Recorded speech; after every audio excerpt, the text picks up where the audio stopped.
हाय, स्वागत आहे सगळ्यांचं माझ्या व्हिडिओमध्ये. तर सकाळी आहे ना फक्त झाडू मारून घेतला होता आणि नंतर पूजा करून घेतली, कारण की पूजाला ना उशीर झाला होता. आणि नंतर मग पिल्लूला स्कूलमधून घेऊन आल्यावरती पोछा मारून घेतला. रोज मी देवपूजा करायच्या अगोदरच पोछा वगैरे करून घेत असते, पण आज उशीर झाला होता ना, म्हणून मग नंतर पोछा मारून घेतला. पिल्लूला स्कूलमधून घेऊन आले आणि सगळे भांडे वगैरे पडलेले होते ते पहिले आवरून वगैरे घेतले. आणि नंतर मला जायचं होतं बाहेर सोनिकासोबत. तिच्या हस्बंडचा बड्डे आहे ना, तर त्यांच्यासाठी केक आणायला जायचं होतं.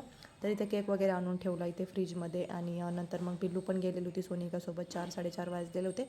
त्यांच्याकडे गेल्यावरती हे बघा पिल्लूचा सगळा एवढा पसारा असतो. ती गेल्याच्या नंतर मी सगळं हे आवरून वगैरे घेतलं. आणि ह्या प्लेट आहेत ना, तिनं इथे खेळायला आणलं होतं. 2-3 प्लेट होत्या आणि मी तिकडेच किचनमध्ये शोधते प्लेटा कुठे आहेत म्हणून. तर ह्या हिच्या भांड्यामध्ये पडलेल्या होत्या, त्या उचलून नेऊन ठेवल्या अगोदर किचनमध्ये.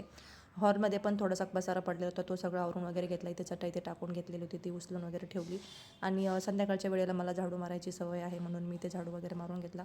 आणि नंतर आज आहे ना चहा प्यायचा होता मला, तर इथे माझ्यासाठी चहा वगैरे ठेवून घेतला. आणि हा आहे ना गुळाचा चहा आहे, बिलकुल फाटत नाही बरं का. तर चला बाय.